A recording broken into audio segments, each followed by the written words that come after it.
Na madrugada do dia 25 de abril, o movimento das Forças Armadas estabeleceu o controle da situação política em todo o país.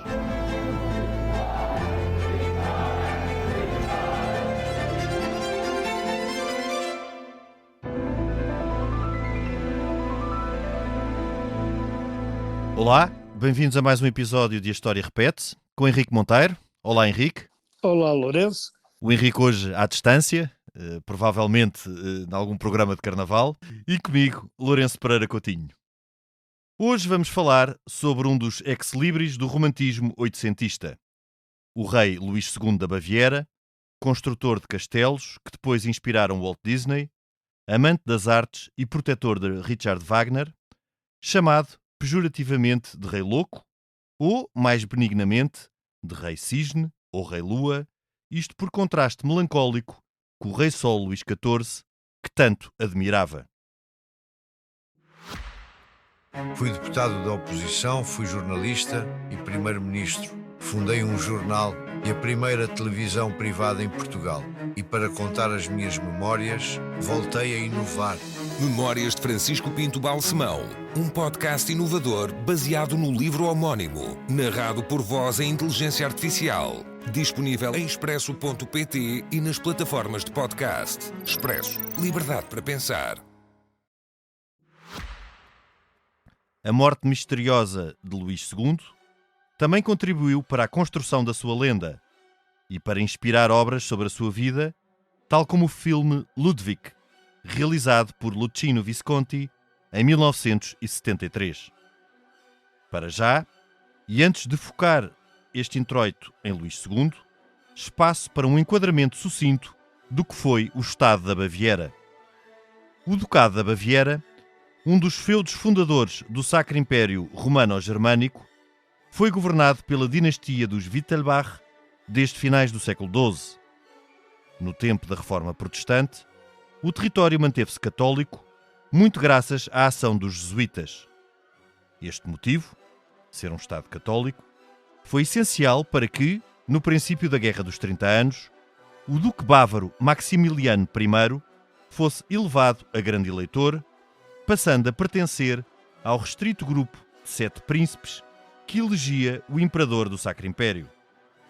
A partir de então, os grandes eleitores duques da Baviera tornaram-se nos principais candidatos a romper a hegemonia dos Habsburgo, arquiduques de Áustria, nas eleições para o trono imperial do Sacro Império. Tal aconteceu, por fim, em 1742, quando o duque da Baviera, Carlos Wittelsbach, foi eleito imperador, como Carlos VII, isto no enquadramento da Guerra de Sucessão de Carlos VI de Habsburgo, de que falámos no episódio passado. O Estatuto Imperial foi, porém, efêmero, pois Carlos VII morreu em 1745 e foi sucedido por Francisco de Lorena, marido de Maria Teresa de Habsburgo. Em 1806, e depois de vencer austríacos e prussianos, o imperador dos franceses, Napoleão Bonaparte, declarou unilateralmente o fim do Sacro Império e a instituição da Confederação do Reno, estrutura aliada de França. Os principais ducados alemães foram então elevados à categoria de reino, como foi o caso da Baviera, de Saxe e de Württemberg. Em 1813, o Reino da Baviera, tal como outros Estados integrantes da Confederação do Reno, juntaram-se à coligação antinapoleónica liderada por Grã-Bretanha, Prússia, Rússia e Áustria. 2 anos depois, Napoleão foi definitivamente derrotado e o Reino da Baviera foi confirmado pelo Congresso de Viena, altura em que aderiu à Confederação Germânica liderada pela Áustria. Com a subida ao trono do rei Luís I, em 1825, a Baviera iniciou uma época de reformas e desenvolvimento. Em 1833, o reino aderiu à Zollverein, União Aduaneira do Espaço Alemão, promovida pela Prússia. No entanto, o reino não foi imune às duas principais tensões que atravessaram as décadas centrais do século XIX alemão. A primeira assentava na rivalidade entre a Prússia e a Áustria. A segunda, entre o modelo conservador, assente na vontade dos reis, e o progressista, assente na vontade dos povos. Luís I, um liberal conservador, abdicou na sequência da chamada Primavera dos Povos de 1848, também já tratada em episódio passado. O seu filho e sucessor, Maximiliano II, manteve uma aliança preferencial com a Áustria, Estado com mais afinidades com a Baviera do que a Prússia. Maximiliano II morreu em 1864 com apenas 53 anos, à altura em que subiu ao trono o seu filho, Luís II, de apenas 18 anos. Então, a rivalidade entre Áustria e Prússia atingia o seu apogeu. Neste contexto, Luís II manteve a aliança com a Áustria, resistindo às pressões do chanceler Bismarck para que a Baviera se aproximasse da Prússia. Embora a contragosto, Luís II ordenou a mobilização do exército bávaro em 1866, isto para lutar ao lado da Áustria contra a Prússia. A Guerra de 1866 entre a Áustria e a Prússia, que foi tratada no episódio sobre a unificação alemã, terminou rapidamente com a vitória dos prussianos. Então, a Áustria foi afastada da liderança da Confederação Germânica e substituída pela Prússia, que passou a liderar a Confederação Germânica do Norte. Por sua vez, a Baviera resistia a assinar uma aliança com a Prússia, mas as pretensões do imperador francês Napoleão III, a partes do seu território, obrigou-a a tal. Em 1867, Luís II da Baviera assinou por fim uma aliança com a Prússia. 3 anos depois, os bávaros lutaram ao lado dos prussianos na guerra contra os franceses. A rápida vitória da Prússia esteve na base da proclamação do Império Alemão. Luís II da Baviera, que chegou a ser equacionado para imperador alemão, apoiou sem reticências a candidatura de Guilherme I da Prússia ao trono imperial. A unificação alemã de 1871 garantiu uma ampla autonomia à Baviera e aos outros reinos alemães. No caso da Baviera, o reino manteve o seu corpo diplomático e o seu exército, que seria liderado pelo Kaiser apenas em tempo de guerra. Contudo, foi a partir da década de 1870 que Luís II da Baviera se desinteressou por completo dos assuntos de Estado. Luís II, que nascera em 1845, tinha um caráter melancólico e imaginativo. O espírito romântico da época e os castelos bávaros onde cresceu estimularam a sua imaginação e o interesse pelas lendas medievais. No entanto, a sua educação foi rígida e pouco afetuosa, sem grande proximidade com os pais, Maximiliano II e Maria da Prússia. Luís II foi um típico romântico oitocentista. Interessava-se por música, arquitetura e literatura e menos por política ou assuntos militares, o que muito desgostava o seu pai. Quando subiu ao trono, preocupou-se sobretudo em construir um grande teatro e em trazer Richard Wagner para a Baviera. A amizade com Wagner, um revolucionário que teve de fugir do reino de Saxe, foi muito mal vista pelos ministros bávaros, que reprovavam o comportamento heterodoxo do rei. Este respondia-lhes com indiferença e dedicava-se aos seus projetos arquitetónicos, como a construção do castelo de Neuschwanstein. Note-se que os gastos com estes projetos megalómanos eram pagos com a dotação do rei e não pelo Estado da Baviera. Contudo, Luís II também teve de endividar-se bastante para concretizá-los, o que preocupava o seu governo. O alheamento dos assuntos de Estado juntava-se à sua falta de interesse em casar-se e ter herdeiros. Luís II chegou a estar noivo de sua prima, Sofia da Baviera, irmã da célebre Sissi, imperatriz da Áustria, por quem tinha grande amizade, mas acabou com o noivado. No seu diário, iniciado em 1869, Luís II deixou indícios que seria homossexual e que travava um conflito interior para contrariar os seus desejos, isto por motivos morais e religiosos. Em 1886, o governo bávaro deu instruções ao médico Bernhard von Guden, diretor do asilo de Munique, para que fizesse um relatório médico sobre a condição mental do rei.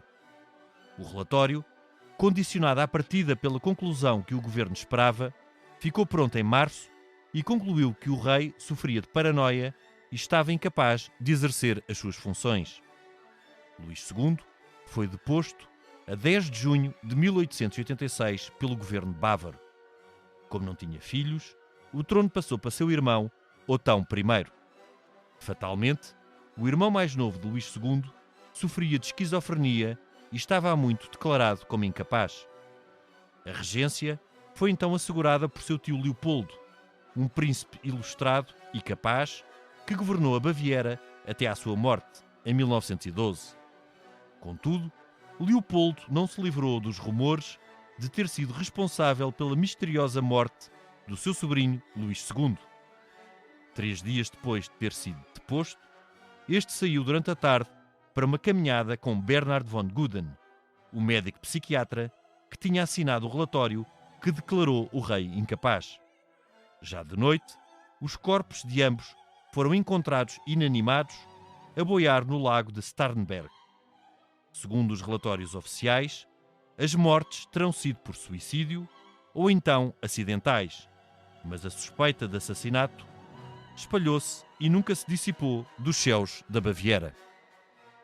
Henrique, de facto, temos aqui o protótipo de uma figura romântica. Nós temos sempre a ideia de que os alemães desta época eram aqueles oficiais prussianos apenas interessados em temas militares, mas havia esta faceta muito presente do alemão melancólico e romântico, inspirado pelas lendas medievais, que sofria de amores, de depressões, de melancolias, e este Luís II insere-se muito nesta linha.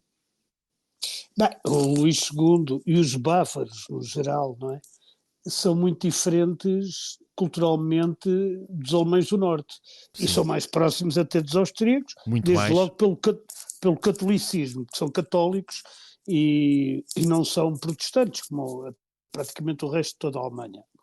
Isso é logo uma questão que vai ali fazer com que existam culturas diferentes e que se perdurou até hoje. Se tu fores ver, na Alemanha quem ganhou foi a coligação CDU-CSU, sendo que a CDU são os democratas cristãos protestantes e a CSU da Baviera são os democratas cristãos católicos. Sim, sim. E estão coligados para efeitos políticos, mas bem, eles tiveram grandes líderes, como Franz Josef Strauss, já agora na segunda em tempos mais recentes, sim. Que foram grandes líderes. Agora, indo ao Luís II. O Luís II é um rei extraordinariamente excêntrico, para não lhe chamar outras coisas. Talvez para os padrões da época, claro. Claro, para os padrões da época. A imperatriz Sissi, Isabel da Áustria, portanto casada com o imperador da Áustria, e que era muito amiga dele, escreveu: o rei não era louco, era apenas um excêntrico, vivendo num mundo de sonhos. Eles poderiam tê-lo tratado com mais delicadeza e poupá-lo ao terrível fim. Mas o pai dele, ele também tratava a mãe por a consorte do meu antecessor, que também não é uma forma... Mostra uma distância grande, sim. Uma distância grande. Mas o pai dele dizia: afinal o meu filho não tem qualquer interesse no que as outras pessoas lhe dizem, o que também dá uma ideia da idiosincrasia do próprio Luís. Mas eu acho que a frase mais feliz é do Wagner, do Richard Wagner, que ele convida imediatamente para ir para Munique. Ele Sim. era um adepto, doido, um fanático, um fã, como agora assim, mais que fã, do Wagner. Ele tinha ouvido o Lohengrin e o Tannhäuser com 15 anos e passou a adorar o Wagner.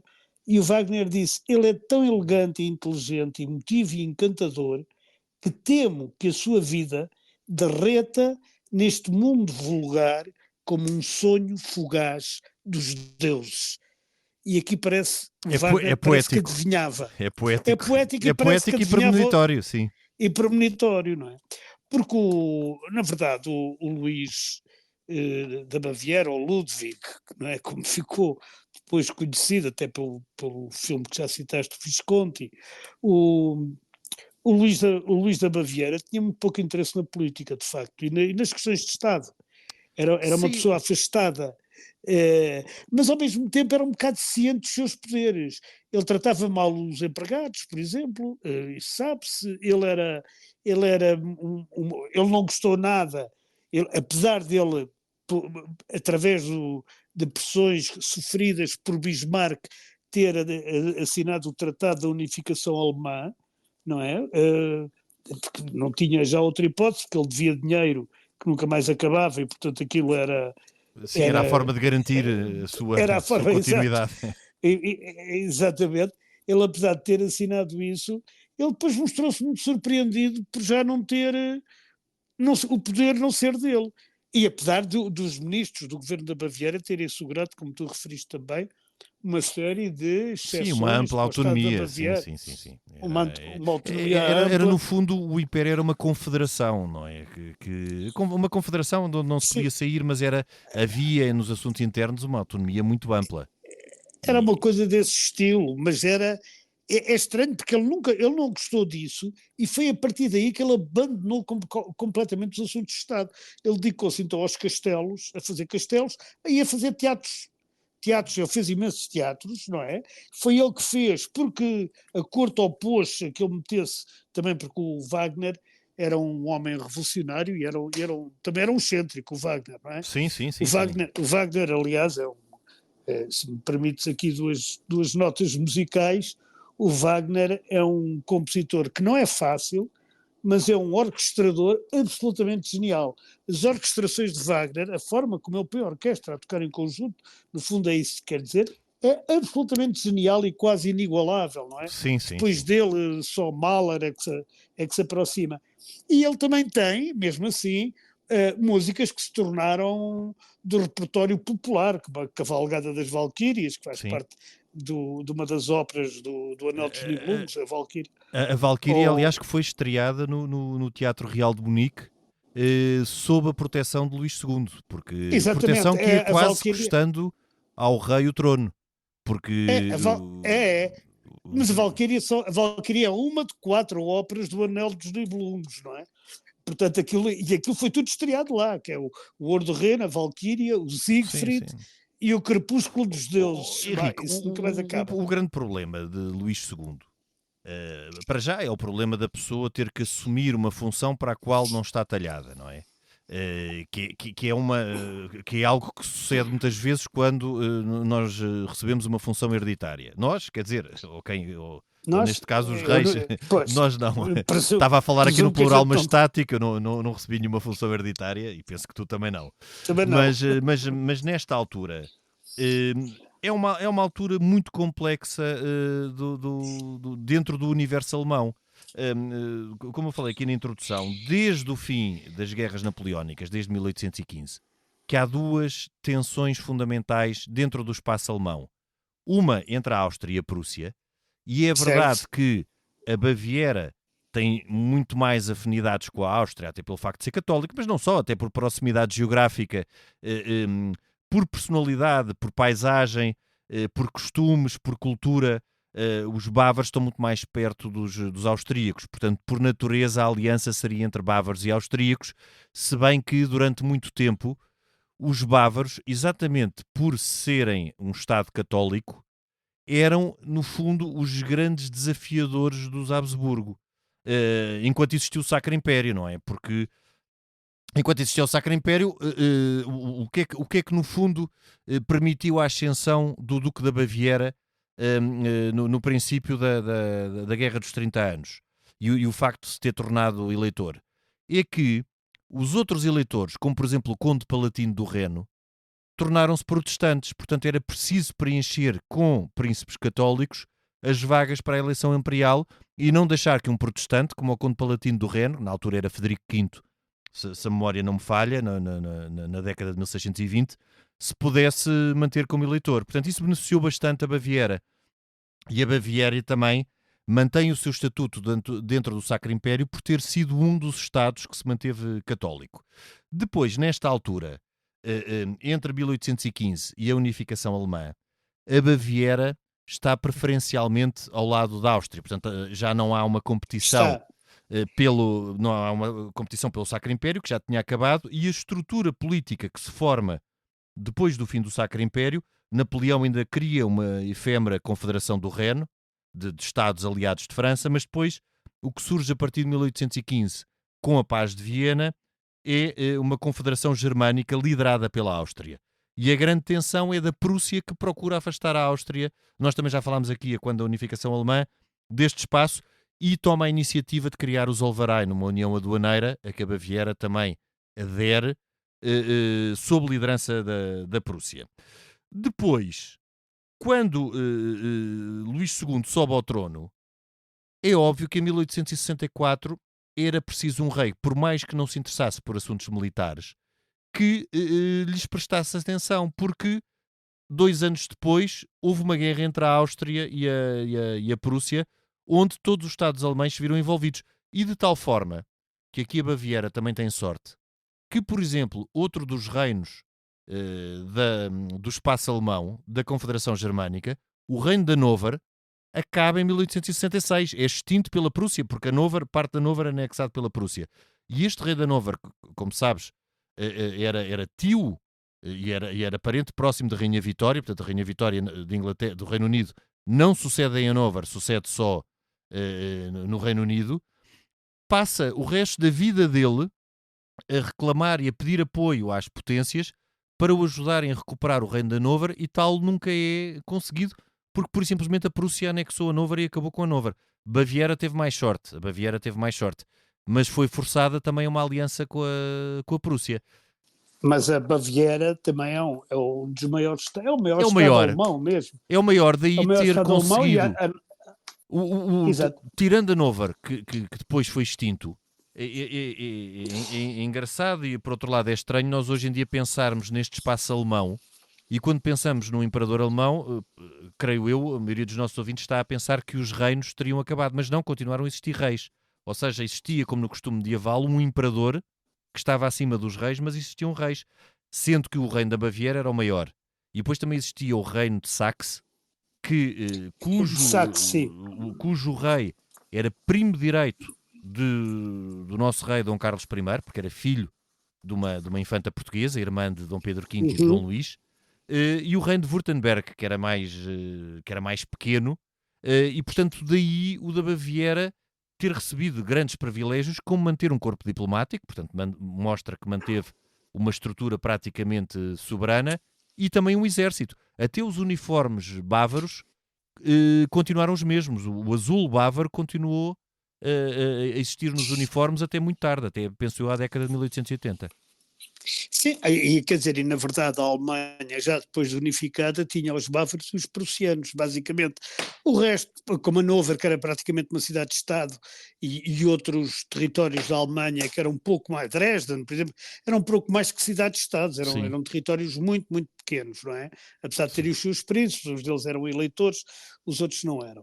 Enquanto a Baviera é um país, quer dizer, em si, a Baviera podia ser um país. Henrique, a Baviera é pouco, não sei exatamente agora qual a dimensão exata da Baviera, mas a Baviera penso que tem 70 e tal mil quilómetros quadrados, ou seja, é um pouco mais pequena que Portugal, um pouco e com uma população superior.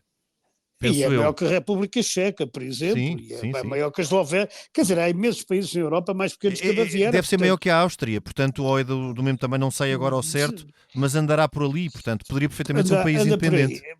Podia ser um país independente, e só não foi, provavelmente porque o Luís II gastou tudo, e depois, quando precisou de dinheiro, o único que tinha dinheiro para lhe emprestar foi o Bismarck, ou seja, o Kaiser, não é? Com a contrapartida. O rei da Prússia, com a contrapartida, e também porque o governo bávaro na altura tinha um problema muito grande com o Luís II, que o governo bávaro andou a conspirar para afastar o rei. Pois andou. Andou a conspirar com duas pessoas, essencialmente, com o tio dele, o Leopoldo, que era aquele que era designado para lhe suceder, como aconteceu, não é? E com o Bismarck, sim, que era o primeiro-ministro da Prússia. Tinha todo o interesse nisso, claro. Tinha todo o interesse nisso, porque acabava ali um bocado com as veleidades. Que a destituição não foi porque a Baviera tinha uma Constituição de 1818, era um Exato. regime constitucional, tal como era o Império Alemão, portanto todo o Império Alemão, mas não era um regime parlamentar. Ou seja, o rei não foi destituído pelo Parlamento. O que aconteceu, por exemplo, numa altura mais ou menos semelhante, depois, no caso espanhol, quando Isabel II abdica em 1868, depois mesmo o processo de eleição do novo rei é pelas cortes espanholas. Aqui não foi o Parlamento a destituir o rei, foi o governo bávaro, que tinha sido nomeado pelo próprio rei. Portanto, politicamente Exatamente. é um processo complexo. Estranho. É um processo estranho e por isso é que eles vão por uma via que está muito na moda na época, que é o cientismo, não é? Aquela coisa científica. Positivismo de relatórios. E pedem a quatro médicos, que aliás estão todos ligados uns aos outros, um até é pai do outro, mas enfim, mas estão todos ligados. Pedem a 4 médicos para fazer um relatório médico que concluísse que o Luís II era maluco, era doido e não tinha condições para governar. Ora bem, ainda hoje não se sabe quais são, que parte, porque como tu disseste, o próprio Luís II tinha um diário, mas esse diário a maior parte desapareceu, exatamente. E o que ficou, e as memórias de contemporâneos que ficaram, dão a entender de facto, por exemplo, que ele era homossexual, mas em nenhum fica claro que ele fosse alguma vez doido ou louco ou tivesse paranoico. Ele seria... Ele era um espírito contraditório e complexo que, por um lado, tinha alguma excentricidade na maneira como se apresentava perante em privado, mas por outro tinha uma grande fobia de multidões. Por exemplo, ele não era visto em público desde o último grande baile da corte, penso que foi em 1875, portanto ele gostava muito pouco de uma vida mundana. De corte. Mas atenção, mas ele andava pelas aldeias e pelo povo mesmo, não é? Sim. Lavradores, isto, que lhe chamava um zarquini, que a gente pode traduzir por o nosso reizinho, o nosso... Pois. Mas reizinho no sentido, não era no sentido afetuoso, diminutivo ou diminuir, no sentido afetuoso. E um zarquini. E ele até tinha, e os amigos dele, por exemplo, quando o foram prender, o governo foi prender, porque com a acusação dele estar louco, dizem, não, vai para o pé do povo que eles defendem e tal, mas ele Henrique, preferiu... Há aqui 2 aspectos que são importantes para ele, e aliás esta história das loucuras nesta fase, por exemplo, nós fizemos aqui, estou-me agora a lembrar um episódio há algum tempo sobre Maximiliano, que era de Habsburgo, que foi imperador do México, Sim. E sua mulher, Carlota, depois a partir de determinada altura também foi declarada meia louca porque teve que voltar depois de ele ter sido assassinado e viveu mais ou menos fechada. Há aqui um culto a um espírito melancólico que poderá ter a ver com, eu não quero entrar por terrenos da psiquiatria nem da psicologia, mas com uma melancolia / depressão, que afetava, por exemplo, outros espíritos e que era muito acentuada no espaço germânico. Por exemplo, o nosso Dom Pedro V, não tendo a ver com muitas das características de Luís II, mas também era um espírito profundamente melancólico, profundamente fechado, também alguém por exemplo, em que se questiona até que ponto é que ele poderá ou não ter consumado o seu casamento com Stefania de Hohenzollern, não era apenas uma relação platónica, tinha pelo menos um espírito melancólico. Eu não estou a dizer que estas coisas estejam sempre indissociadas. Ele também era filho do alemão. Ele também era filho do alemão, ele na prática era um alemão. Exatamente. Ele na prática é um alemão. Agora, o que é que se passa nesta altura? É que, por um lado, há um Império Alemão que acaba por ser orientado por uma Prússia onde a abordagem é extremamente rígida, e o que se esperava de um rei é que fosse um rei com um espírito militar, ou que a abordagem fosse militarizada, e nada tinha a ver com este lado artístico e mais sensível de Luís II. E por outro, quando a destituição, também há aqui uma outra questão, é que não só Luís II não tinha filhos, como o seu irmão e sucessor, esse sim, era esquizofrénico. Era esquizofrénico e estava detectado desde muito novo que ele era Esse desde esquizofrénico. muito novo Portanto, que era ele esquizofrénico, sim. nunca poderia reinar. Aliás, ele não reina. Quando o Luís II é Não, destituído, o exato, trono passa logo para a regência do tio. para o Leopoldo. Agora, Mas, Henrique, só aqui mais um ponto sim, importante sim. sobre Leopoldo. Fala-se muito que Leopoldo não só conspirou, e tu disseste que sim, é óbvio que ele tinha que aceitar este processo iniciado pelo governo de destituição do sobrinho.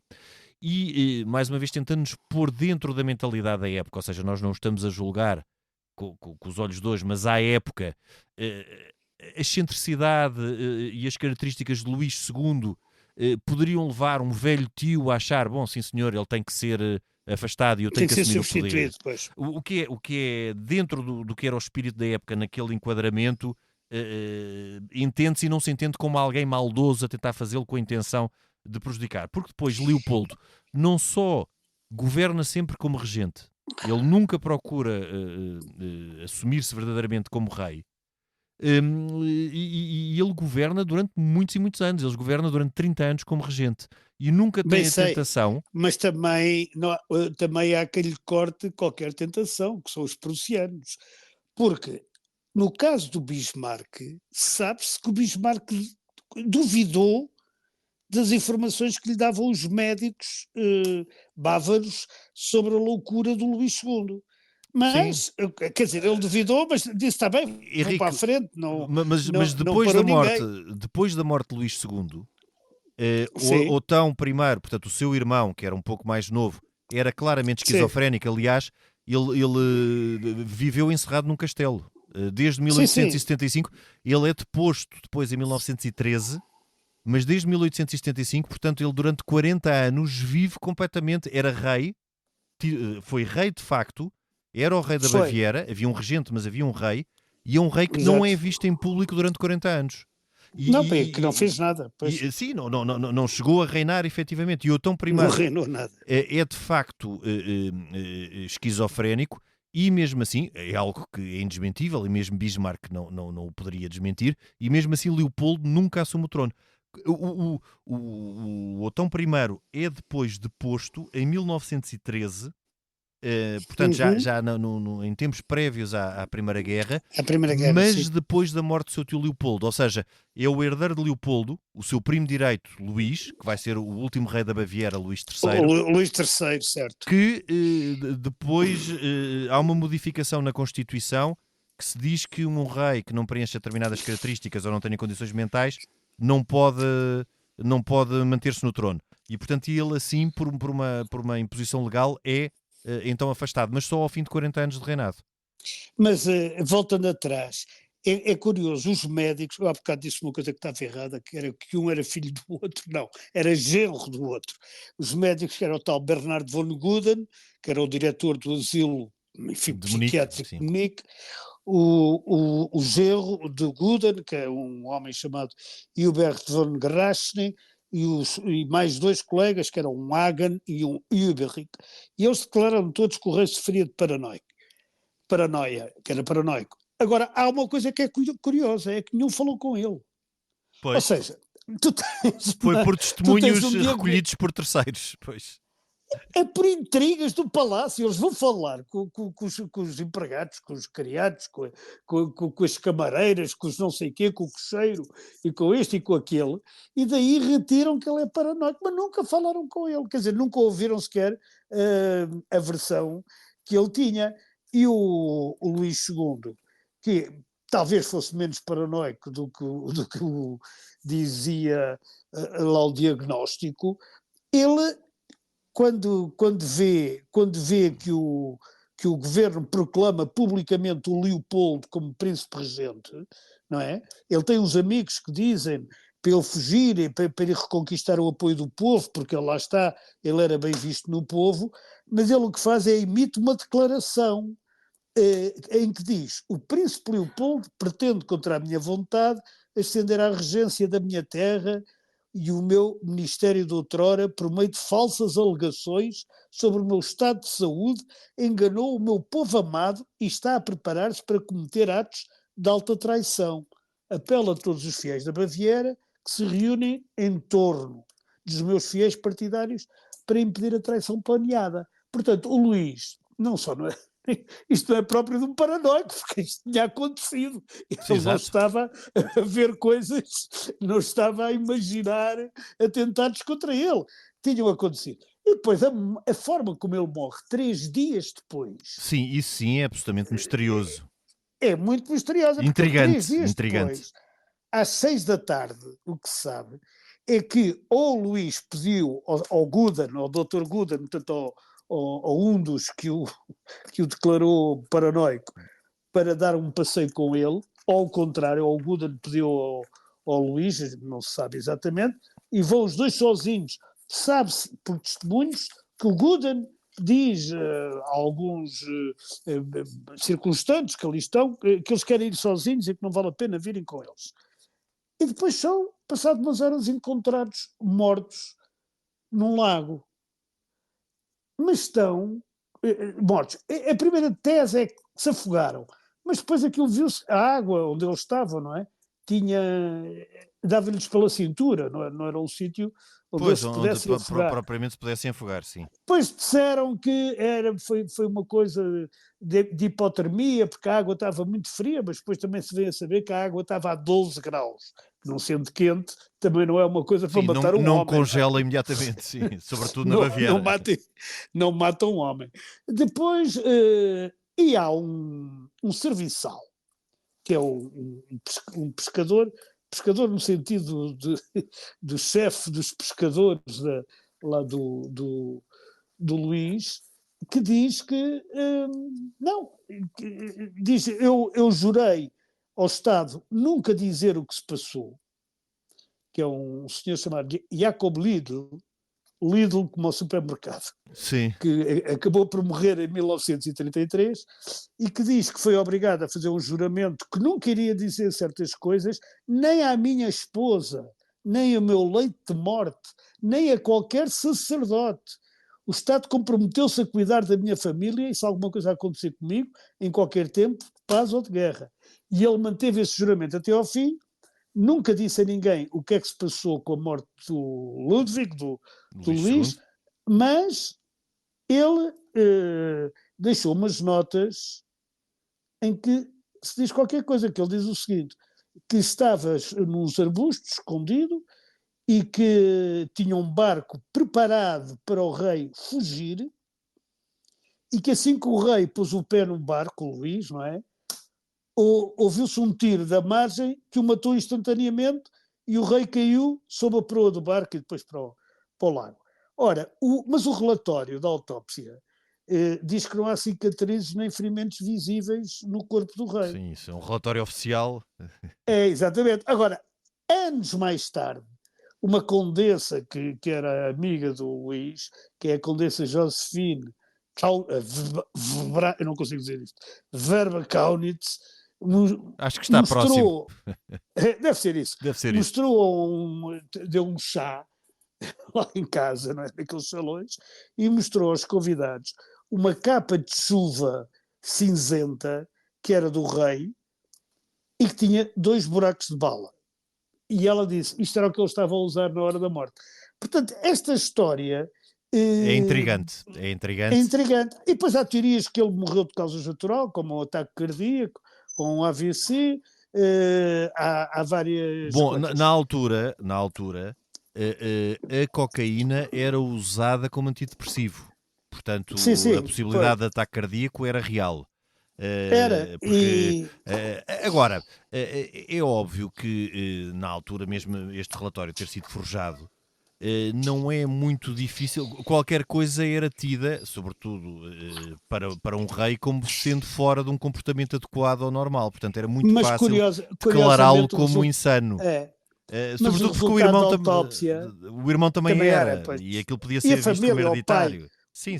Já o pai era excêntrico. Mas há uma coisa, atenção à autópsia, porque a autópsia parece relativamente séria, porque a primeira teoria que põe a correr é que ele se tinha afogado, e é na autópsia que se verifica que ele não tem água nos pulmões. Pois, portanto, não poderia ter afogado. O que é absolutamente necessário para uma pessoa que morra afogada, não é? Sim, ter água nos pulmões. Ele não tinha, de facto.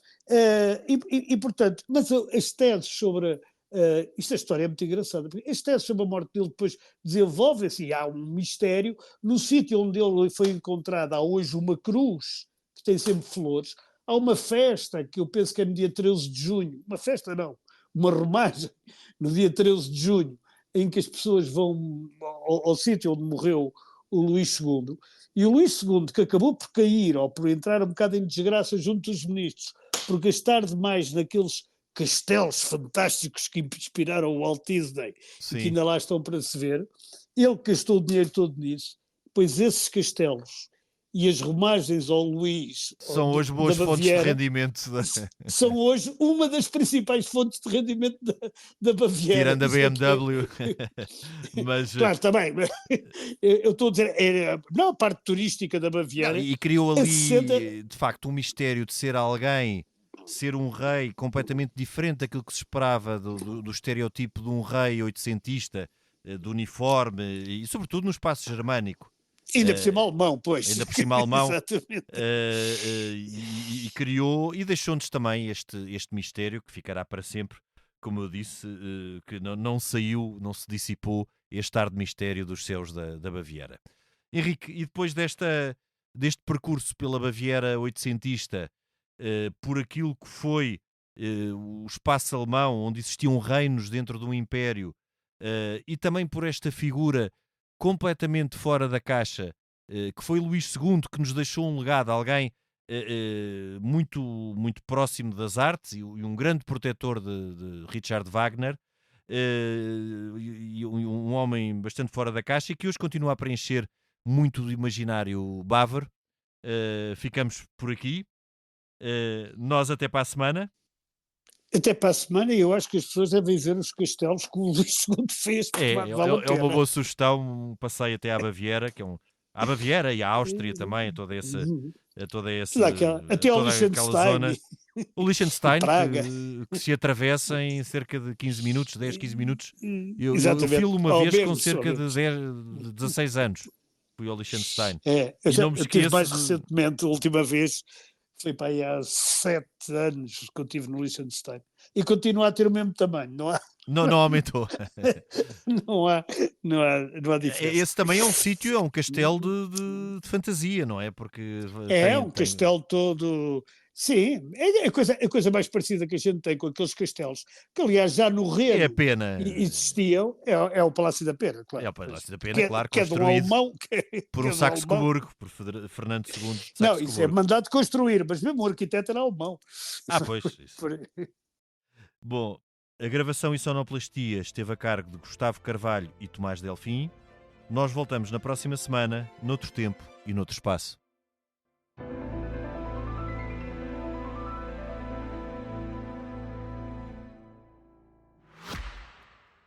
Fui deputado da oposição, fui jornalista e primeiro-ministro. Fundei um jornal e a primeira televisão privada em Portugal. E para contar as minhas memórias, voltei a inovar. Memórias de Francisco Pinto Balsemão, um podcast inovador baseado no livro homónimo, narrado por voz em inteligência artificial. Disponível em expresso.pt e nas plataformas de podcast. Expresso. Liberdade para pensar.